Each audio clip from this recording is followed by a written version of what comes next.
The Lord be with you. and with your spirit. A reading from the Holy Gospel according to Matthew. Glory to you, O Lord. The disciples of John approached Jesus and said, "Why do we and the Pharisees fast much, but your disciples do not fast?" Jesus answered them, "Can the wedding guests mourn as long as the bridegroom is with them? The days will come when the bridegroom is taken away from them, and then they will fast. No one patches an old cloak with a piece of unshrunken cloth, for its fullness pulls away from the cloak, and the tear gets worse. People do not put new wine into old skins. Otherwise, the skins burst, the wine spills out, and the skins are ruined. Rather, they pour new wine into fresh wineskins, and both are preserved." The Gospel of the Lord. Praise to you, Lord Jesus Christ. Please be seated.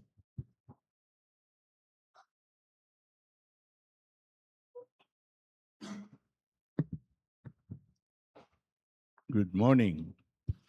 Morning, Father. It's very nice to be back. And then, nagkataon pa na 8th day pala ito ng Novena sa Santa Maria Goretti. Sa Ebanghelyo ngayon, ang tanong, bakit hindi nag-aayuno ang mga alagad ni Jesus? Ang sagot po ni Jesus ay nakakagulat. Paanong mag-ayuno ang mga bisita sa kasalan habang kasama nila ang nobyo? Ang Kristyanismo ay hindi po nagsisimula sa obligasyon, kundi sa isang relasyon. Hindi una sa batas, kundi sa presensya ni Kristo. Kapag naroroon ang bridegroom, ang tamang tugon ay hindi lungkot, kundi kagalakan. May panahon ng pag-aayuno, ngunit mayroon ding panahon ng pagdiriwang. Ang tunay na tanong ay kasama ba natin si Jesus? Kung titingnan natin, bridegroom, tinawag niya ang sarili niyang bridegroom. Naalala niyo po ba yung sa kasalan? Ang nanay niya, si Mama Mary, nagsabi sa kanya, "They have no more wine." Sabi ni Jesus, "Ano naman yun sa akin? Hindi ko pa panahon." Pero alam mo, hindi kaya ni Jesus na tanggihan ang kanyang nanay. Kaya sinabi ni Mama Mary, "Do whatever He tells you." Kaya anong ginawa ni Jesus? He turned water into wine. Water sa 6 na banga na bato. Ang ibig sabihin po ng 6, kulang. Tinimbang ka, ngunit kulang. Katapos bato. Bato po kasi ang puso. Kaya kinakailangan ng water, Holy Spirit, binyag, para magkaroon ng kagalakan. Sapagkat po ang wine, ang ibig sabihin po ng wine sa scriptures, kagalakan, joy. Kaya nga, si Kristo, tinatawag din kumin, a glutton and a drunkard. Di ba? Sapagkat gusto po ni Jesus na makisaya, makisalo. Kaya para bang napakalapit po natin kay Jesus sa kultura ni Jesus. Alam nyo, katatapos pa lang andun din po ako sa Mindanao. Katatapos pa lang ng lindol sa Sarangani, sa General Santos. Alam mo, marami na nagiinuman. Parang tayo po mga Pinoy, tinatawanan po natin ng problema. Kaya ngayon, ang tanong po, kaya kung minsan tinatawag ng iba si Jesus, matakaw at manginginom. Bakit? Dahil nakikikain siya sa mga makasalanan. Dumadalo siya sa mga kasalan. Sa unang himala niya, yung sinabi ko nga sa inyo, He turned water into wine. But that can only happen. Wine and joy can only happen if we are obedient. Obedient to Jesus. Ang pinakamahalaga po, tinatanong ko ang sarili ko, bakit kaya ni Santa Maria Goretti, batang-bata pa po, magpatawad? Magpatawad sa kay Alessandro. Assailant niya. Di ba? Batang-bata pa. Tayo kung minsan, napakatagal na nang nangyari, nandyan pa rin ang galit. Kaya po sinasabi po ni Richard Rohr, ang relihiyon na walang pag-ibig ay nagiging legalismo. At paalala po ni Thomas Merton, ang kabanalan ay hindi malungkot na mukha, kundi buhay na nakaugat sa Diyos. Kapag nasa sentro si Kristo, maging ang mga nag-aayuno ay ang pag-aayuno ay nagiging pag-ibig. At maging ang pagdiriwang ay magiging panalangin. Tingnan natin ang dalawang banal na ito ngayon, si Saint Elizabeth. Pero si Santa Maria Goretti, isang batang babae, may lakas ng loob na patawarin ang kanyang sumalakay sa kanya, si Alessandro. Ang kapatawaran iyon ay naging simula ng kanyang, itong pagpapatawa nito sa kanya, naging simula ng pagbabalik loob ni Alessandro.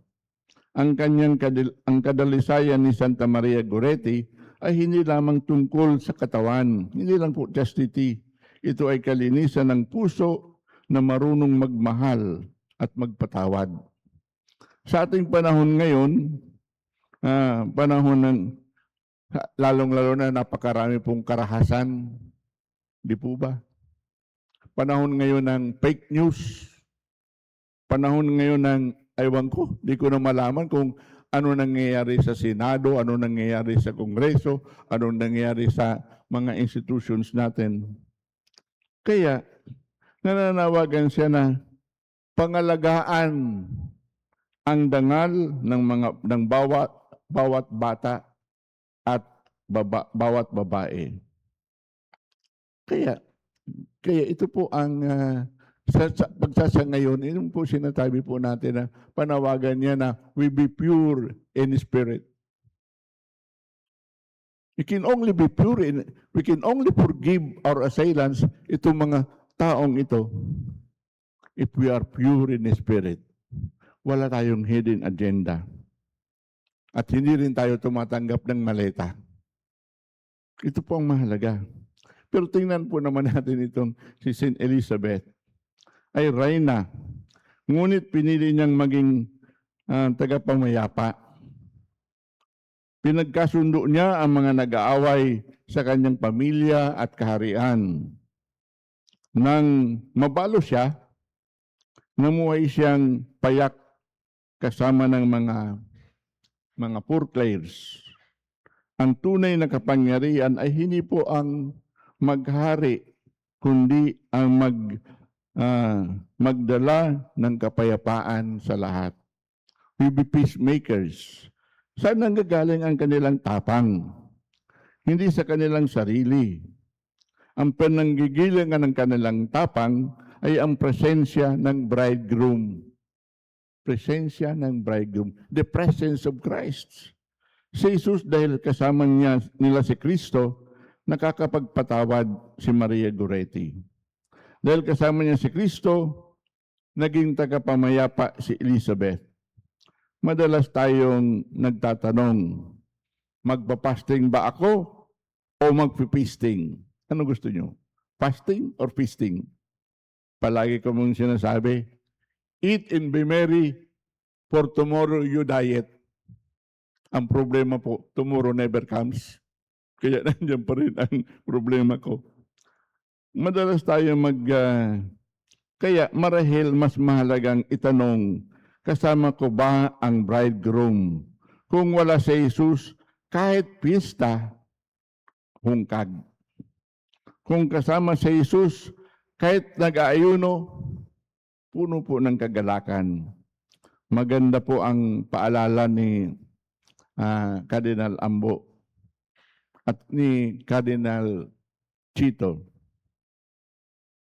Ang Kristiyano ay hindi lamang sumusunod sa mga alituntunin. Siya ay nakikipaglakad sa isang buhay ng Panginoon. Ang bagong alak ng Ebanghelyo ay nangangailangan ng bagong puso. New wine into new wineskin. Bagong pananaw. Pagbabago sa ating puso. Ito po ang pinakamahalaga. New wine, new wineskin. New way of being. Kaya ito pong synodality. This is not hindi po ito basta programa. This is a new way of being church. Pinacilitate po ito ng maraming bishops. Kasama nga po si Father Jason sa paglulunsad ng synodality. We are a synodal church. Magkakasama tayo and we become a field hospital of mercy. Mangyayari lang po yan kapag palaging present sa atin ang bridegroom. It's the presence of Christ that makes all the difference.